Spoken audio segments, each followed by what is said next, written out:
Jananam sukadham maranam karunam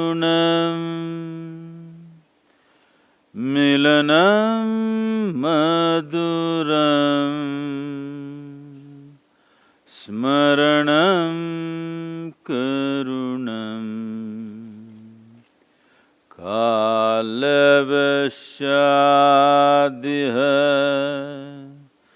sakalam karunam samayadipate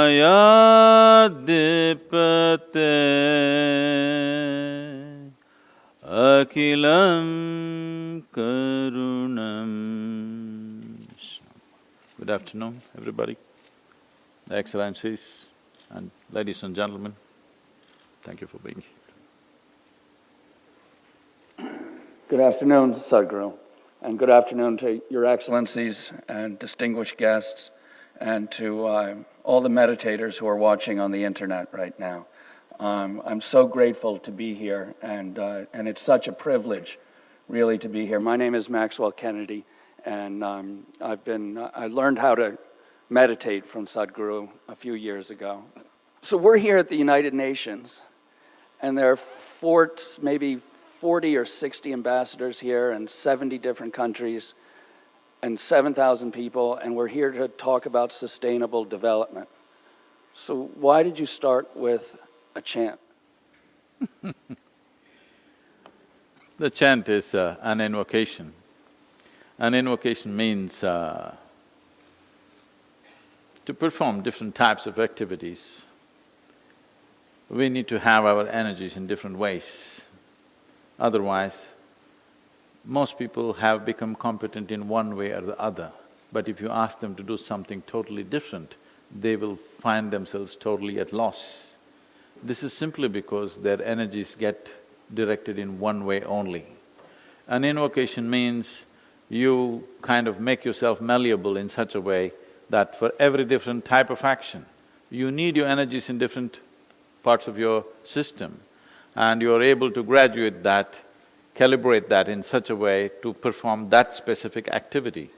So when I sit here, what we need to do is different from what I was doing when I was walking down here. So this is just calibration using sounds. If we have to know the meaning, it's talking about how birth is sweetness, but death is compassion. It's a relief. We may think death is a terrible thing, but aren't we glad that someday we will die? Suppose we could not die, that would be terrible, isn't it? Suppose we can't die at all. And above all, it is talking about yoga in the sense, the chant is describing yoga as a way of transcending time. When we say transcending time, right now we have a sense of time only because we are so identified with our physical nature. Suppose we did not have a body, we would not have any sense of time. Our body is keeping time.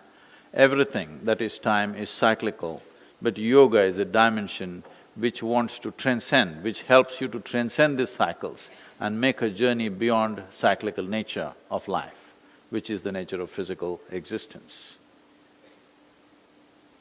Thank you. I had a teacher at Harvard who was a medical doctor, and he told me a story that when he was a young doctor, he went down to Mississippi, and he saw children there in the United States, this is in the mid-1960s, who were starving.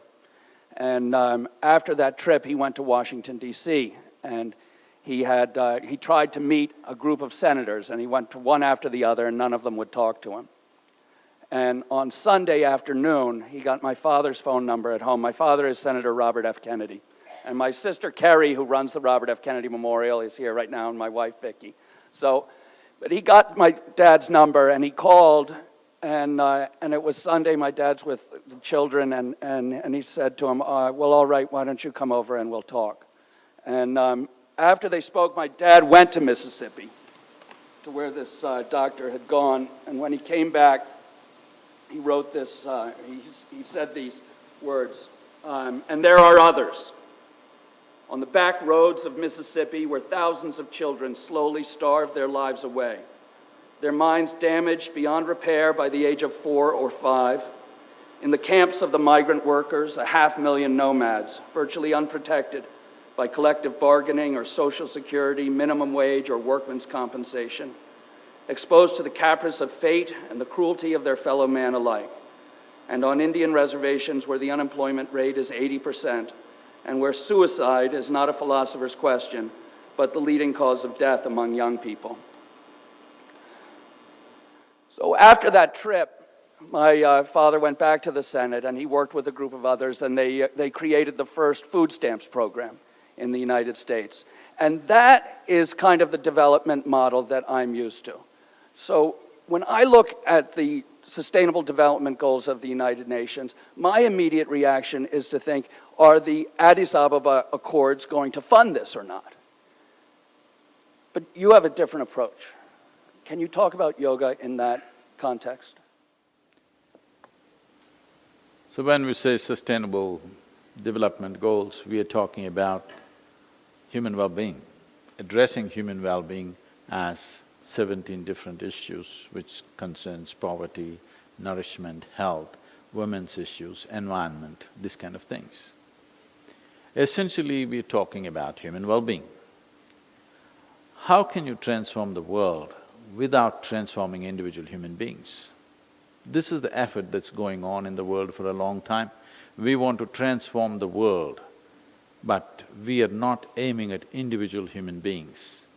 The world is just a word. It is just you and me. If there is no transformation in you and me, if there is no change in the way we perceive, experience and think, feel and act in this world, how can you change the world?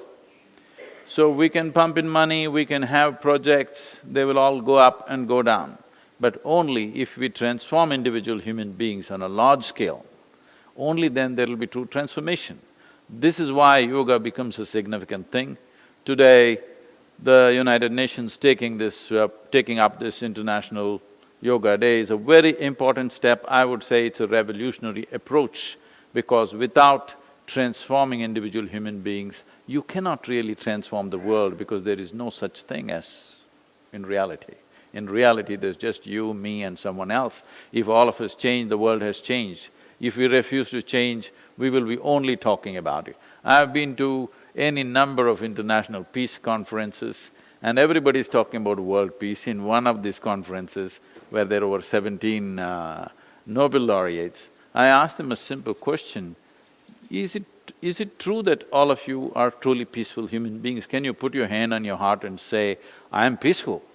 They admitted, no, Sadhguru, we don't know how to be peaceful, but we want the world peaceful. How is that possible? What you see as the world is just a larger manifestation of who we are. Sadhguru, you can see all around the world, in Brazil, in the United States, in LA where I live, people are doing yoga.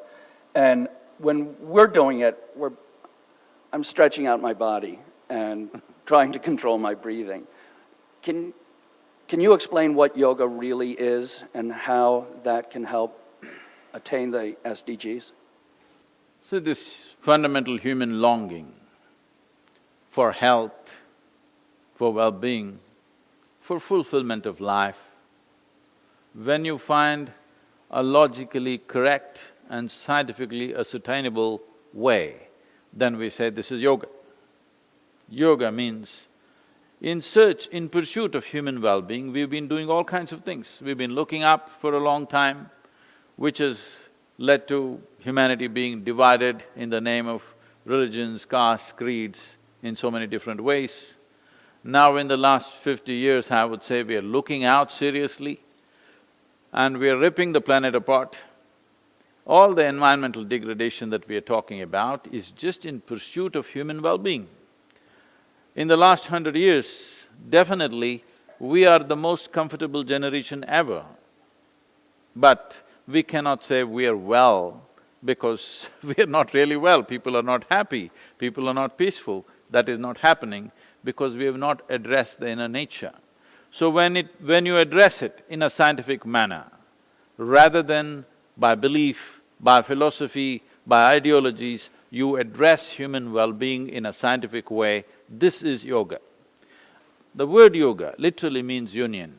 When we say union, what we're talking about is, we're talking about a scientific way of obliterating the boundaries of your individuality.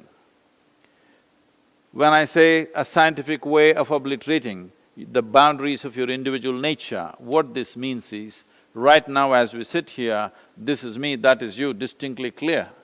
But we're breathing the same air, we are a product of the same earth. What you call as myself is just a pop-up on this planet and it'll pop out. But in this little bit of time, we have divided this in such a way that we can't meet. Yoga means you obliterate these individual boundaries, not intellectually, not by belief, not by ideology, but as a living experience. We launched I mean this was there on the video, we launched a very large-scale environmental project in southern India. The fundamental for this came from this. This happened to me when I was in the university, and recently, about 8 years ago, when I happened to be in my hometown, and after a very long time, one of my English teachers came up to me and said, "Now I understand why you would not let me teach Robert Frost." I said, "Ma'am, why would I not let you teach Robert Frost? I like Robert Frost." She said, "Don't you remember you didn't let me teach Frost?" Then I remembered. She came one day, till then we were reading only English poets. She came and introduced the American poet and she said, "Robert Frost, such a great man," and then she started off, "Woods are lovely, dark and deep." I said, "Stop." I said, "A man who calls a tree a wood, I don't want to listen to this guy." She said, "No, this is a very great poet." I said, "I don't care how great he is, he calls tree a wood. I don't want to listen to him."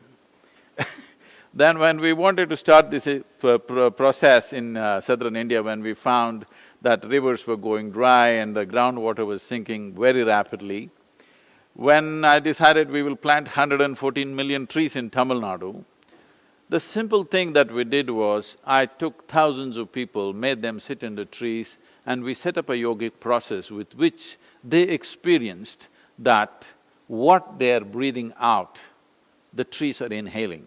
What the trees are exhaling, they are inhaling. And they realized one half of their lungs is hanging out there. Once they realized this, there is no stopping. Even today, millions of trees are being planted on a yearly basis, all done by common people, simply because we brought this yogic experience to them, that they truly realized that one half of their breathing apparatus is actually out there, not here.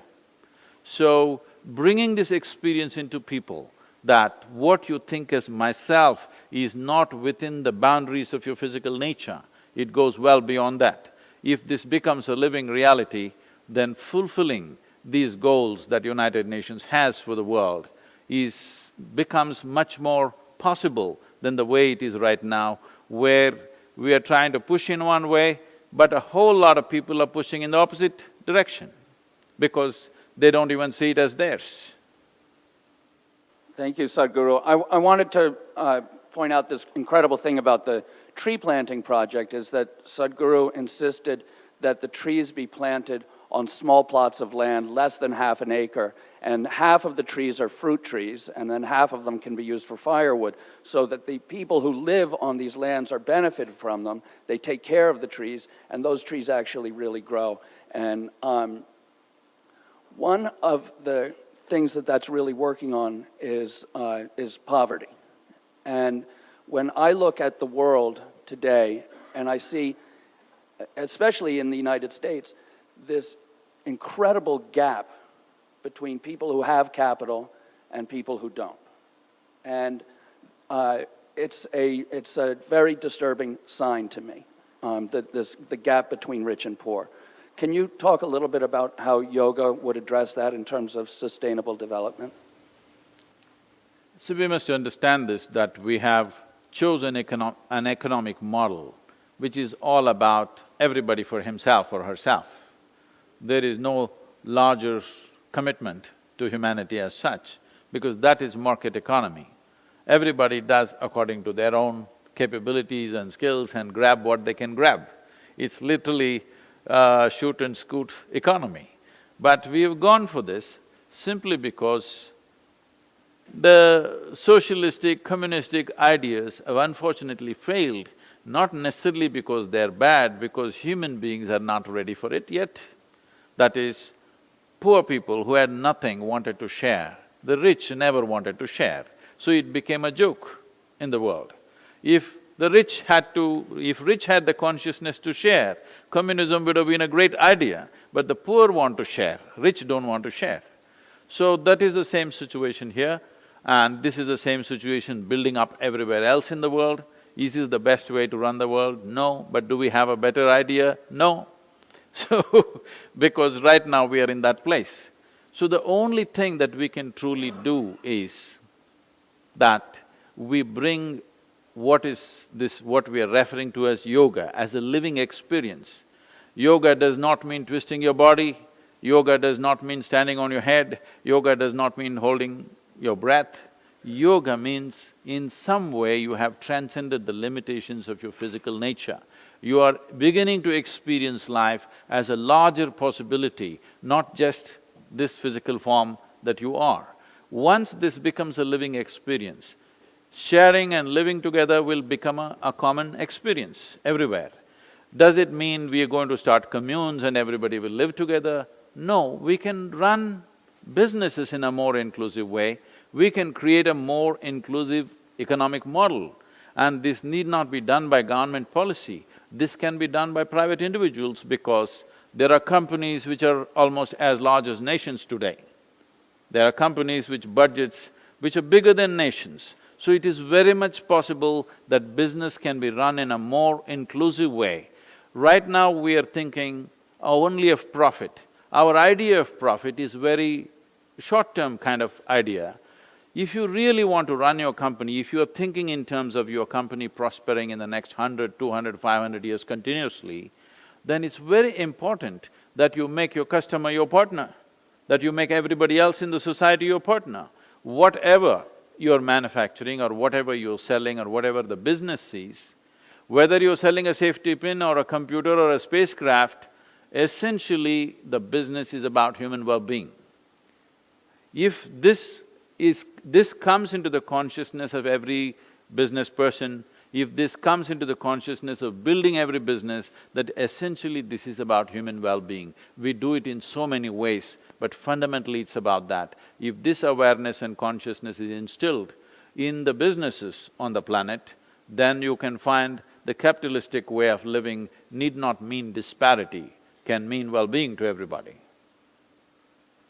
Sadhguru, I read the other day that for every dollar in government investment in developing countries, that there's $7 now in private investment. So how do we use yoga to yoke in the private corporations that are looking just at their bottom line to end up really having development that's fair and just?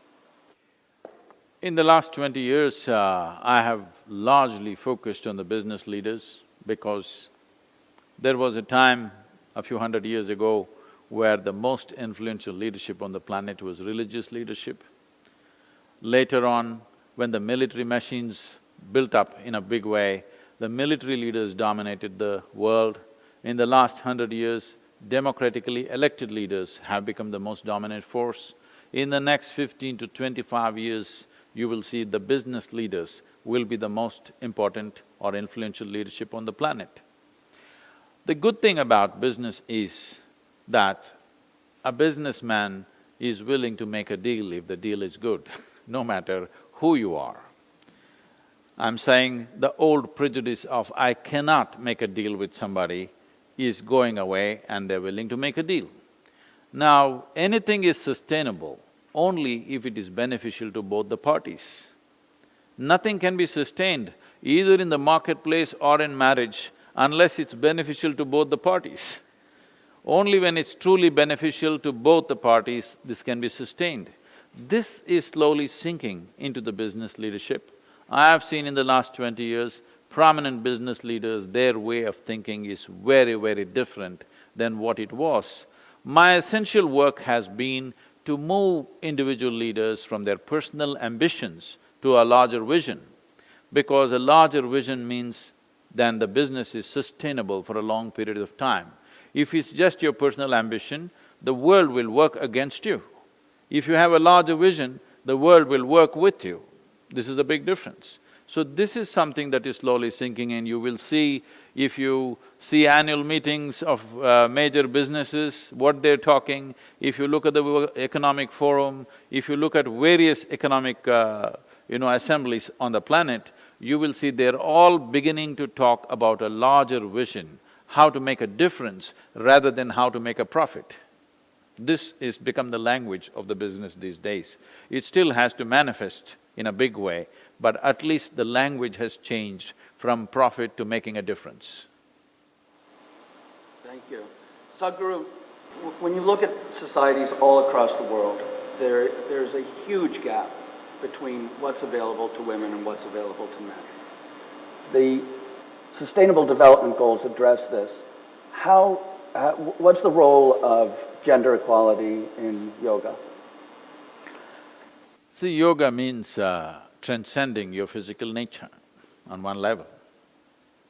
If you transcend your physical nature, where is the question of being a male or a female? You being a male or a female is relevant only in a few spaces in your life, in bathrooms and bedrooms. Rest of the places, I don't see why you should recognize somebody as a man or a woman. Why are we identifying people with reproductory organs? If you must use a body part, at least use the brain.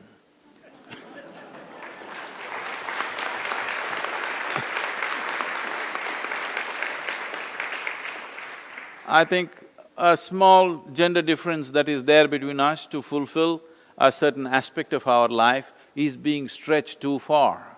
I think this is from another period where it was not possible for a woman to participate because of variety of physical situations in the world. And that is largely leveled today in most parts of the world, and it's rapidly changing everywhere, I would say. I think a more active effort is needed, at least by law in most nations it is 100% equal. By practice, there is still discrepancies which has to be worked at. I feel it's a generational thing. Once the older generation moves out, the younger generation is not looking at it that way anymore. At least I see that in all the Asian countries. It is only people beyond 60 years of age who think in this mode. The younger people are not thinking that way anymore. So, Guru, I'm just going to ask you one more question because I want to save time for the audience who've been waiting to talk to you. And can you tell about how you conceive the world in 30 years? What I see is, for the very first time in the history of humanity, human intellect is sparking like never before. More people on the planet today can think for themselves than ever before in the history of this human existence. So once human intellect begins to spark like this, unless something is logically correct and scientifically verifiable, it will fail in future. You may be willing to listen to a few things, but your children are not going to listen to anything that does not make sense to them. It does not matter from what authority it comes from. Or in other words, we are moving into an era where authority cannot be the truth. Truth will be the only authority in future. We are getting there because everybody is beginning to ask questions and people are not afraid to ask questions anymore. So this is bound to happen. Once this happens, human aspiration for well-being has to have a logically correct and scientifically ascertainable methodology, and it's of tremendous importance that today the International Yoga Day has been declared in the last 1 year. It was mooted by the Prime Minister, but it was almost like the world was waiting for it. As they mentioned, 177 countries, never before in the history of United Nations, all of them agreed upon one thing as they agreed upon yoga. It looked like they were waiting for it. Yes, the world has been waiting for a scientific and a logically correct solution for human well-being. The aspiration for human well-being will not stop. Unless we provide a proper scientifically structured methodology, then people in terms of well-being will move towards chemicals. This is a grave concern in the world. The number of people moving towards alcohol and drugs in the last 25 years must be maybe 500 to 1000% more than what it was 25 years ago. This is mainly because in pursuit of human well-being, there are no logically correct answers to their questions. That is the reason why human beings are seeking these kind of solutions. Unless we provide this, this is a natural progression. I see in the next 30 years to 50 years, there will be a big movement towards a scientific process for inner well-being. And this is the right time to be here at this forum and this yoga becoming a worldwide thing. We must understand yoga is not an Indian thing. If you want to call yoga Indian, then you must call gravity European, okay?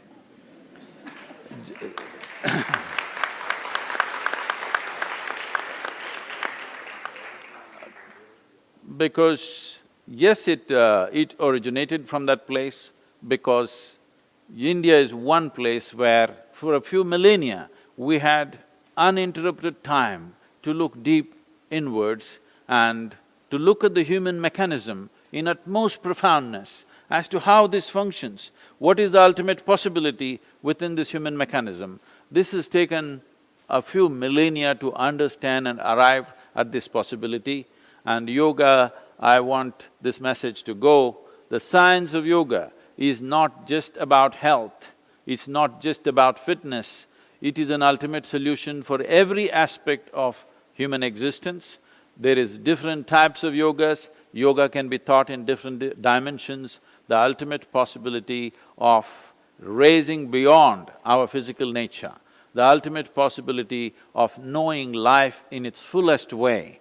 The word yoga means union. The word yogi means one who has experienced this union. We need not 1, 2, 5 yogis, we need millions of them who have a sense of union with the rest of the universe, particularly those who hold responsible positions in the world. They must come to this experience because leadership essentially means you have the privilege of touching other people's lives. What you think, what you feel and what you do, every single thought, emotion and action either makes or breaks people's lives. That's what leadership means. When you are given such a privilege, it's very, very important that you are in a state of yoga, that you experience life around you as yourself. If any of us feel the work that we are doing is important, the first and foremost thing is we must work upon ourselves. It gives me deep honor and pleasure to first give the floor to Under-Secretary General, Ambassador Vijay Nambiar, who will also be delivering a message on behalf of the Secretary General, Mr. Ban Ki-moon. I shall just be delivering the message of the Secretary General on tomorrow's International Day of Yoga. Yoga is an ancient physical, mental and spiritual practice that originated in India and is now practiced in various forms around the world. The word yoga derives from Sanskrit and means to join or to unite, symbolizing the union of body and consciousness. Yoga balances body and soul, physical health and mental well-being. It promotes harmony among people and between ourselves and the natural world. Recognizing its universal appeal, the United Nations General Assembly proclaimed 21st June as the International Day of Yoga. This year's observance of the International Day of Yoga highlights the important role healthy living plays in the realization of the Sustainable Development Goals adopted last year by all 193 United Nations member states.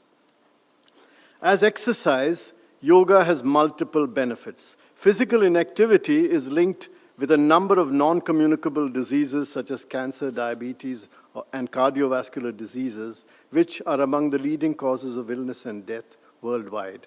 By improving fitness, teaching us how to breathe correctly and working to diminish stress, yoga can help to cultivate healthier lifestyles. Practicing yoga can also help raise awareness of our role as consumers of the planet's resources and as individuals with a duty to respect and live in peace with our neighbors. All these elements are essential to building a sustainable future of dignity and opportunity for all. On the International Day of Yoga tomorrow, I urge everyone to embrace healthier choices and lifestyles and to commit to unity with our fellow human beings, regardless of ethnicity, faith, age, gender identity, or sexual orientation. Let us celebrate this day and every day as members of one human family, sharing one common, precious home. Thank you. May I now give the floor to the permanent representative of Bangladesh. Sir. We deeply appreciate the Indian government's initiative to have the International Day of Yoga. We have learned a lot from the yoga masters, especially the perspective as to how yoga can contribute in the attainment of global peace, sustainable future, and in turn the realization of the SDGs. What I understand, without peace of mind and harmony in the body, how can we think we can change the world? First, we have to change our own world, by which what I mean is how we live, breathe, eat, think, and aspire. If we are not fit for the purpose of contributing to sustainable peace in the world, we will remain as bystanders and not as active agents of change. I can share my own personal story with my colleagues and others present here. I had been suffering from a very bad bout of sciatica problem for the last 2 months. At times the pain was debilitating. I have gone through serious pain medication followed by physical therapy and acupuncture. In fact, I am just coming here from my 6th session of acupuncture treatment. I realized that I suffered this problem because of accumulated lifestyle-related problems, which included long hours of sitting, standing, stress from the work, and also from the family for the constant change of places of postings, etc. During the last 8 weeks of my ordeal, I reflected on my life and future course of action. I read a lot and searched the internet for answers, and I finally came to the conclusion that yoga is the answer to my situation.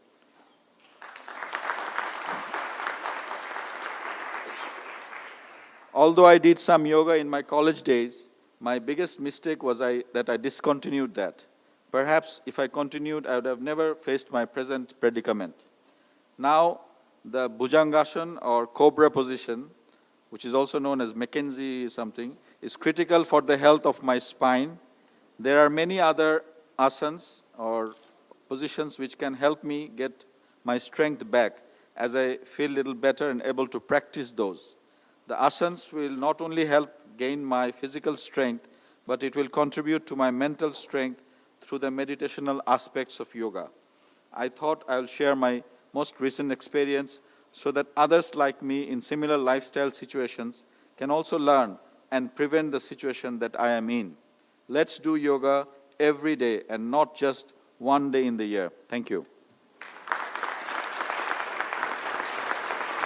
May I now offer the floor to the distinguished permanent representative of Georgia. Excellency.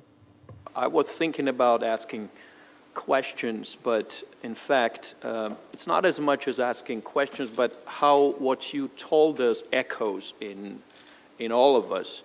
And it really does, because what we take from here, from all this wonderful conversation that we just had, is how complex things are indeed very simple if we indeed try to. As a person who is really honored and humbled to be here as a representative of my country, who was one of the 177 who co-sponsored Yoga International Day, I'm also a practitioner, or rather a very bad student to the school that I'm attending. That school is called Yoga in Daily Life, which is in the United States, in many parts of Eastern Europe particularly, but headquartered in Rajasthan, in Kathu, led by Vishwaguru Sri Swami Maheshwaranandaji. And what I learned from my personal experience, because after all, the oneness is sharing these personal experiences also, is what Patanjali said, that it's about having your mind free of disturbances. And if we indeed attain to be free of disturbances, we find peace with our mind that can really transcend and somehow start this chain reaction of peacefulness and oneness that we all long for, particularly in this organization. I'm glad that we have so many colleagues by now, or calling from Bangladesh. My good friend who sits next to me is also avid yoga practitioner, and many. And it is indeed probably high time what you just mentioned when Prime Minister of India said that we needed International Day of Yoga. It came indeed on a right time, and I'm glad that I was here on the right moment and right time. Thank you for your presence here. Thank you for your blessing. And indeed, if we try to, I think we can really attain that we are without disturbance, and we find this oneness and unity, and we tick those 17 goals one by one. And I really hope to, and I'm looking forward to that day when we will no longer have this beautiful poster behind you, because we will have that completed. Because SDGs, in a way, to me, is somehow a manifestation of our common failure too, that we have to talk about SDGs. But it's good that we are starting to talk about it, and we are making it happen. Hopefully, and I believe in that, yoga will create that oneness that will permeate our work in this organization, in this chamber, and otherwise. Thank you very much. Om Shanti. May I now offer the floor to the distinguished permanent representative of Liechtenstein. Excellency, you have the floor. I came from the probably most non-spiritual angle possible to yoga. I was essentially dragged against my will 17 years ago by a then girlfriend into yoga class, and I viewed myself as this big soccer player and cyclist and all these other things, and thought really this is not for me. And to my credit, I had to say already after the class, well, there is something there. And that is something that is worth exploring. And I've been doing yoga ever since. And if there's one thing that I believe I will be doing until the end of my life, it is yoga. Because everyone can do it. Every person of every age, of every state of health, really. Yoga is for everyone, which is, I think, one of its wonderful qualities.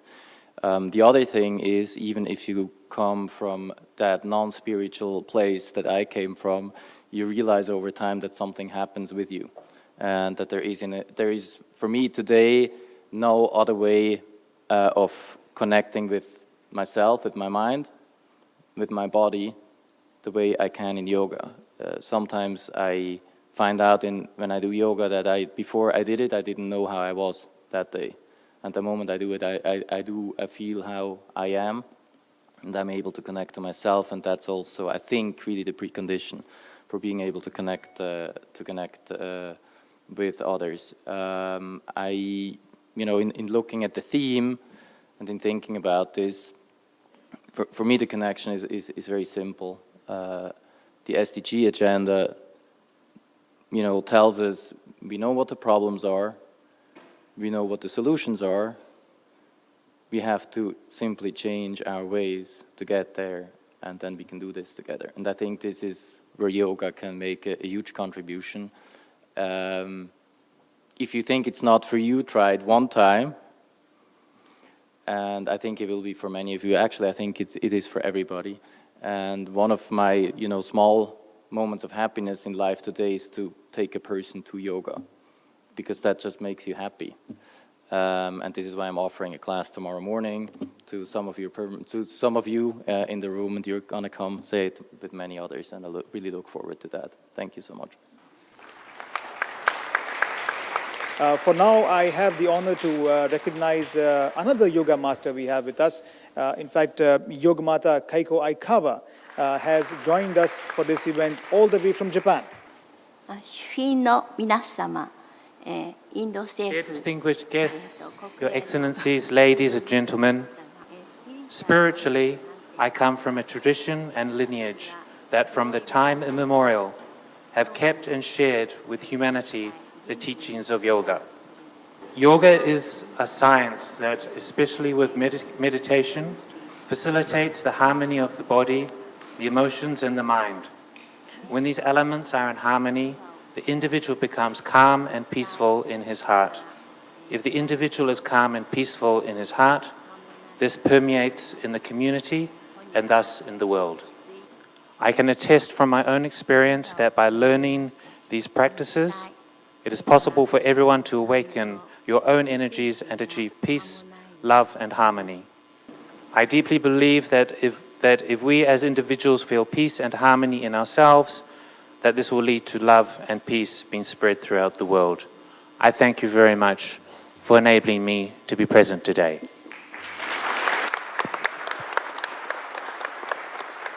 Thank you, Yogamata, for that message of love. May I now offer the floor to the distinguished permanent representative of Nepal. I come from Nepal, from the eastern hills of Nepal, a place, an environment which is extremely conducive for yoga, and I also come from a family and community practicing yoga. But then I'm always worried about this question of accessibility. It has to do with the commercialization of yoga today. The commercialization and hundreds and thousands of different types of yoga getting into the heads of young minds and different ages of people, mostly also in terms of fashion, in the forms of fashion. What would be your wise guidance to us to deal with the perhaps unnecessary or over-commercialization of yoga? Whatever becomes reasonably popular, there will be enterprise around that. You shouldn't be surprised when you step out on the Times Square, people will be selling yoga t-shirts and yoga whatever, okay? We shouldn't be distracted or disturbed by these things. This is a part of a social thing, it happens. At the same time, the core of yoga is not disturbed in any way. On the surface, there are small distortions here and there. I would say for the larger public to start with, like this year when, about 4 months ago, when I came to know that over 9,000 children below 18 years of age committed suicide in India and over 1,700 below 13 years of age committed suicide. I just thought, if our children start committing suicide, we are doing something fundamentally wrong. A child is a fresh life, a child is an exuberant life.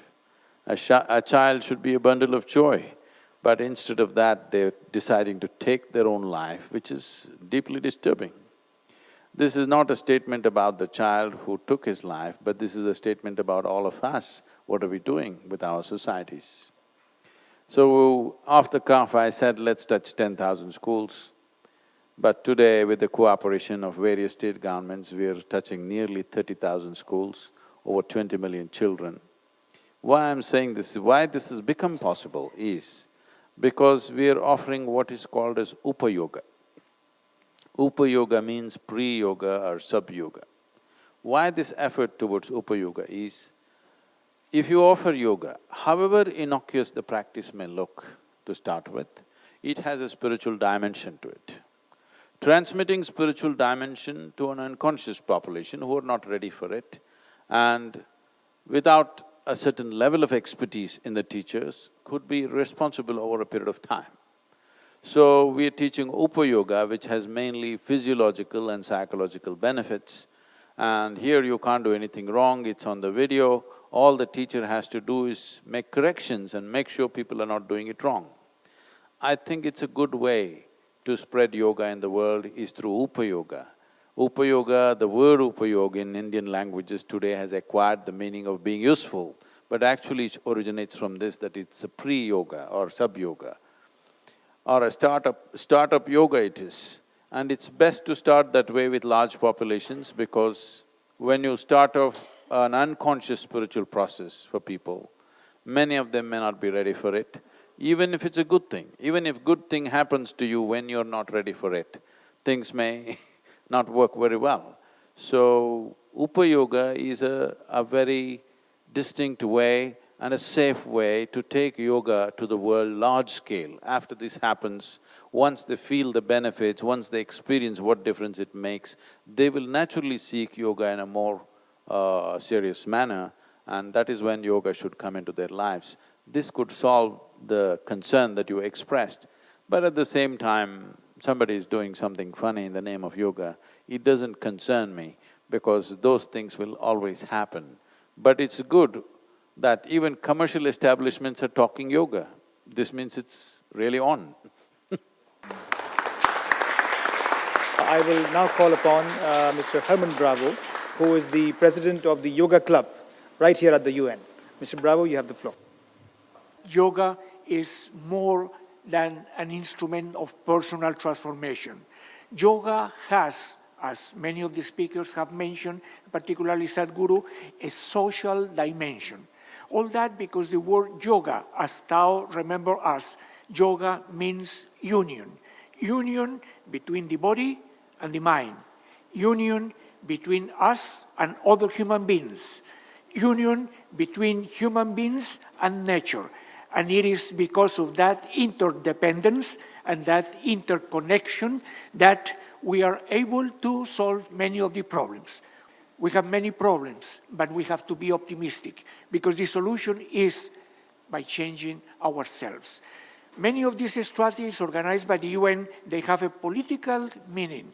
They have the access to technologies, and they have the will at the political level. But all that is not going to work unless we go at the individual level. Yoga means personal transformation.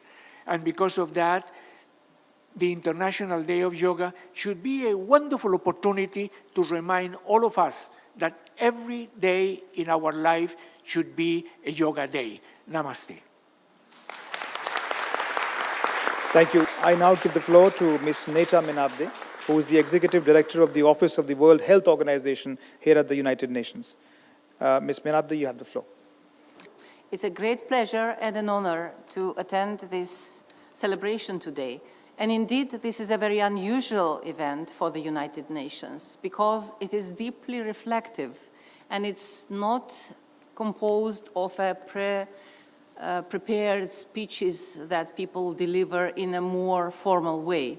It actually moves all of us here to think deeply of what is being said, what is being done, what is being conveyed by you here, and how we can individually and collectively respond to this call of the International Yoga Day. I have spent 5 years of my life in India before coming here in New York.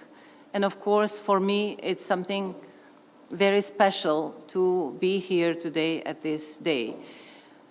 And it's special because you mentioned, Sadhguru, that we cannot call or compare and say that yoga is Indian, but it comes from India. And indeed, it is India's gift to the humankind, to all over the world. And it is very special because of that. And I could see the impact of yoga practice on communities in India. So it makes a difference. And this is why this is such a great gift of civilization. The whole country in India, every quarter of it, breathes essence of yoga. And it is the civilization calm of yoga that has moved me when I was there. In my work, we are dealing with health issues. It is no news now that yoga is very good for health.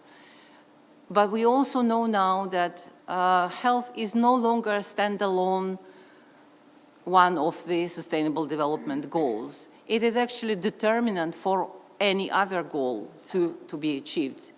Therefore, yoga has a very different meaning and different, indeed, interconnecting nature, because it does help people to feel better, live better, breathe better, act better, unite better, come into interconnectedness, which is indeed essential for sustaining our planet and connects planet to people. So therefore, of course, we know today, proven through many clinical trials, that yoga helps in many conditions, mental health conditions, depression, heart conditions, many other conditions, joint and so on.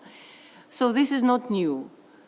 But there has been traditional resistance to integrate yoga practice and other perhaps traditional medicine practices which are of course available worldwide but known also in India, to integrate them to the allopathic medicine. And this resistance is slowly being overcome. We as WHO are trying to put our support into this process. Recently, this year in May, in fact, India has signed an, I would say, landmark agreement with the World Health Organization to promote traditional medicine, yoga included, and to ensure quality and safety of these traditional practices, but more so to integrate these practices into our health services, primary health care, and all other services that we know. So it is now deeply understood that as all of human beings need some or another kind of health services, be it vaccination if they are very healthy, or any other more serious services, they also need to practice yoga because it prevents many illnesses. It also gives peace of mind. It teaches us how to cope with all those different things that modern life stress puts on human brain. And therefore, we stand forward and we want to support promotion and inclusion of yoga into medical practice all over the world. We will collaborate with India on that. But my question to you would be, is there any good secret beyond of what you have said? How we can bring these different dimensions of health together, integrate them in a better way, and make sure that yoga is no longer seen as something separate from what we do in health services traditionally. Thank you. Thank you very much for being here today.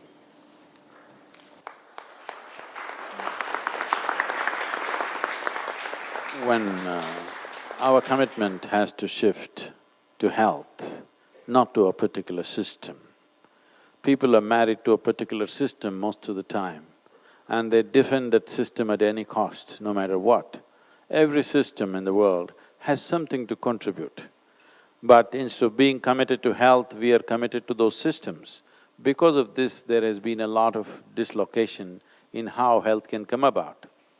So in southern India, in the rural part of Tamil Nadu, we brought this about, these 5 dimensions: allopathy, Siddha, Ayurveda, Unani and yoga together practice along with the naturopathy way of doing things.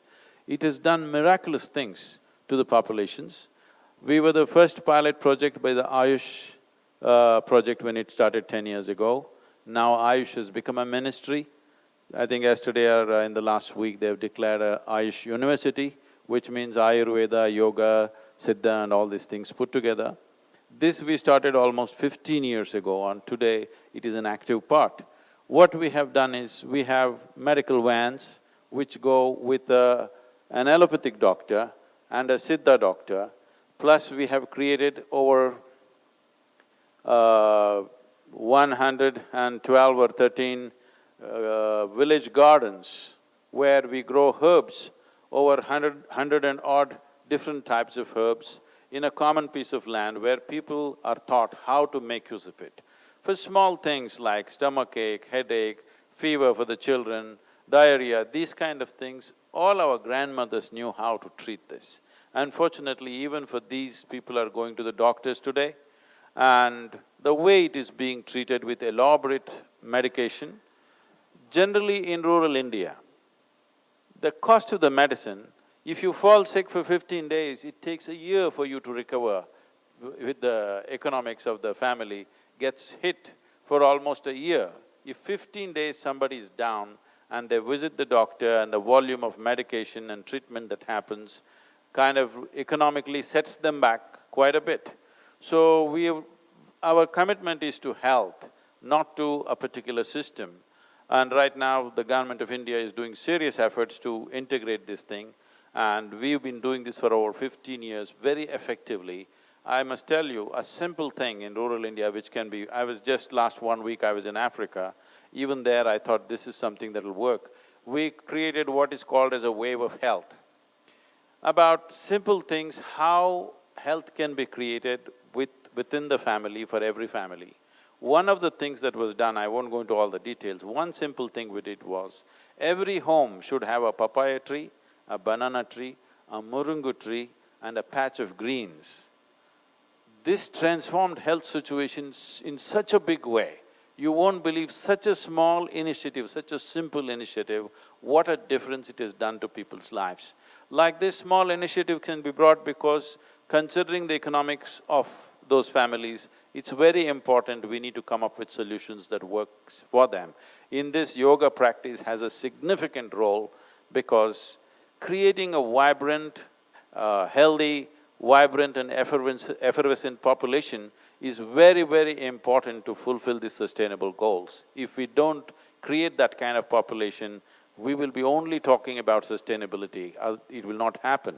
We need to create this, and the goal is the tools of self-transformation should not be in the hands of a guru or an organization or some other authority.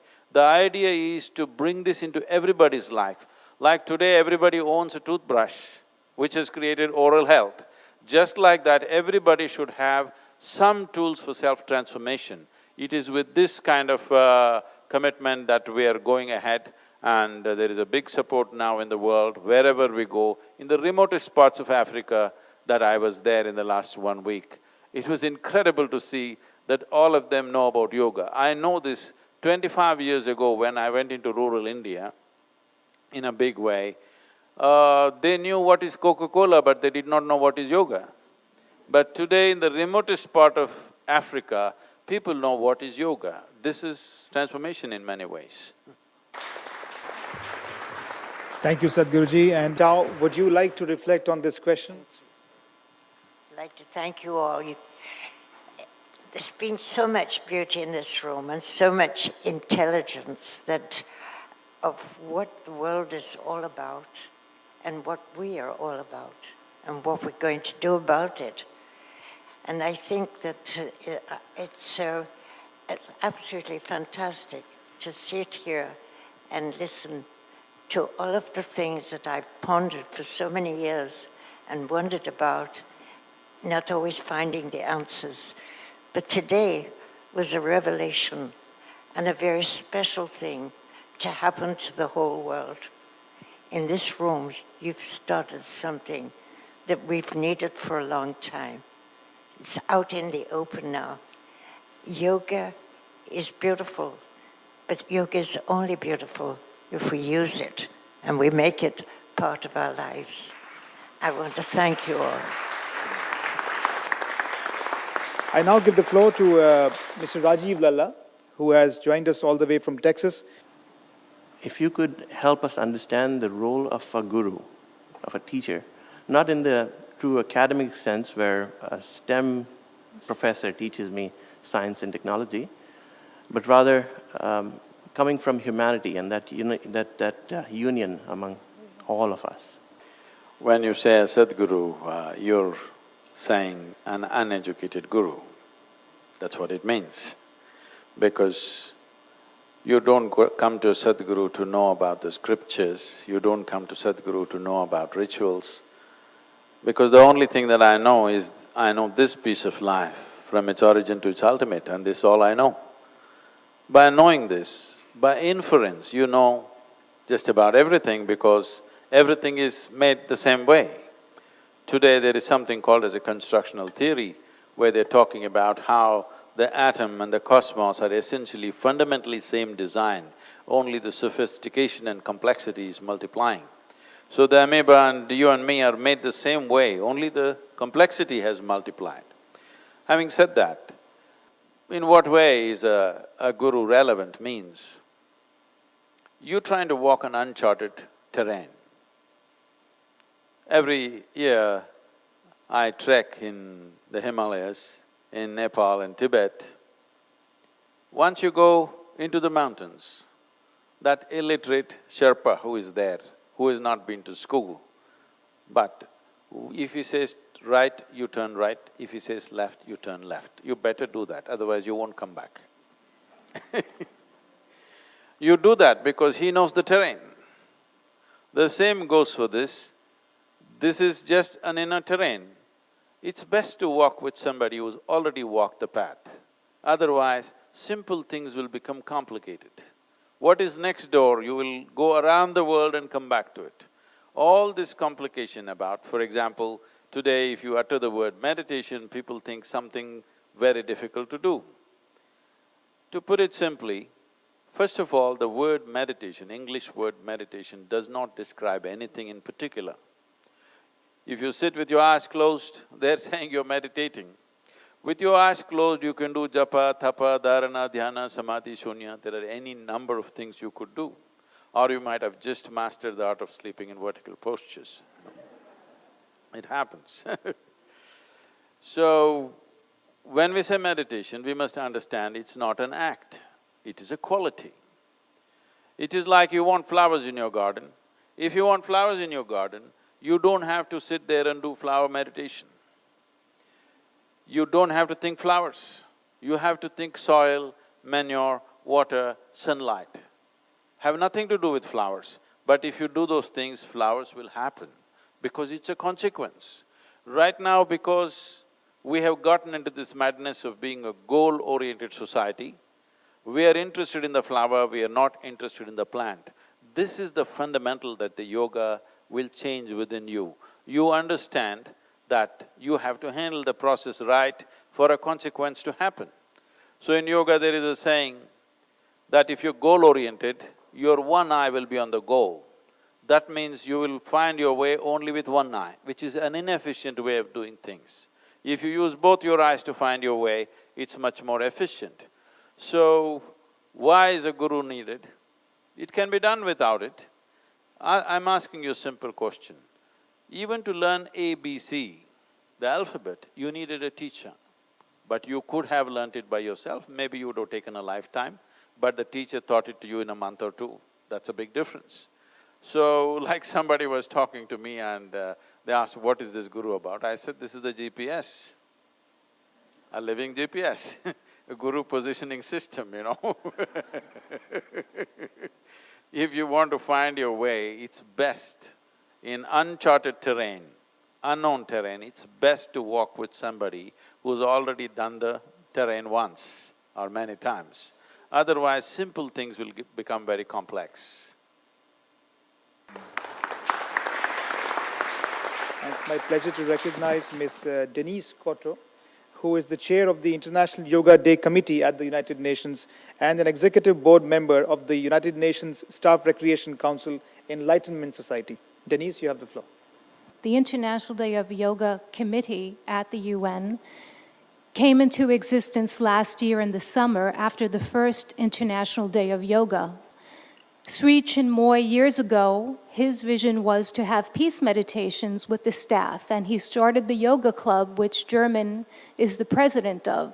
How do you see the UN system, meaning the secretarial staff who work here, the diplomats from the different countries, business, and the NGOs, civil society, who try to implement the SDGs? How do you see yoga bringing us all together? Thank you so much. This is being said again and again about peace. So we need to look at this. When we say peace or mental peace as people are talking about it, today even so-called spiritual leaders are talking about peace being the highest goal in one's life. But I would like to ask you, please look at your life and see. If you want to enjoy your dinner tonight, even if you're not ecstatic, at least you must be peaceful to enjoy your dinner. If you want to enjoy the people around you, at least you must be peaceful and happy. If you want to enjoy your walk on the street, you must be peaceful and happy, otherwise this is not possible. So what is very fundamental to… a fundamental requirement in our life, unfortunately we are pushing it as an ultimate goal of our life. To be peaceful is not the highest thing, it is the most basic requirement. If a human being cannot even be peaceful, there is really nothing that they can do. This means that you're not even able to harness your body and mind the way you should. To look at it from one perspective, all human experience has a chemical basis to it. What you call as peace is a certain kind of chemistry, what you call as joy is another kind of chemistry, blissfulness another, ecstasy another, agony another kind, anxiety, fear, stress, tension, whatever you call it. Every human experience has a chemical basis to it. We have not been taught about how to deal with this. When I say how to deal with this, as a technology, if you want to look at this as a machine, this is the most sophisticated piece of technology on the planet. The question is, to deal with this high level of technology, have you read even the user's manual? That's a question. Yoga means it is the user's manual of how to conduct this one. I would say, when you ask this question, how to bring all these diverse people together in this organization, it's best to start with the simplest process, which does not even need a specific allotment of time. This is where Upa Yoga will become useful. People can sit in their work spaces and right there they can do it 3 minutes, anytime they feel like it. It does not need a specific condition, it does not need a specific time. If they see the benefit, which they definitely will, in a matter of 2 weeks' time, they will see a distinct benefit doing it wherever they are. It does not need any kind of specific discipline or time or other conditions required for the proper yoga to be done. I think this would be a good way to integrate them, because this predates all religion. This is not about you versus me. This is why I said this is not Indian, because a science cannot be Indian. Yes, it originated from India. As Indians, we are proud of it, but it does not belong to India. The very fact that United Nations has declared an International Yoga Day means India has gifted it to the world. It does not belong to India anymore. It's not something that we have to possess and identify with. The significant aspect of my personal work has been to remove all the frills of culture that yoga had acquired through this millennia of transmission. Slowly, whatever you do in a particular culture, it will acquire cultural frills. So one thing is to take off all the cultural frills and present it as an absolute science and a technology for well-being. This is an important thing in an organization like this, where there are people from every nation, there are people from every kind of denominations, every kind of faith, every kind of beliefs, every kind of ideologies. It's very, very important that yoga is brought as a proper science, not as a cultural thing, not as an Indian thing. It's very important to do that.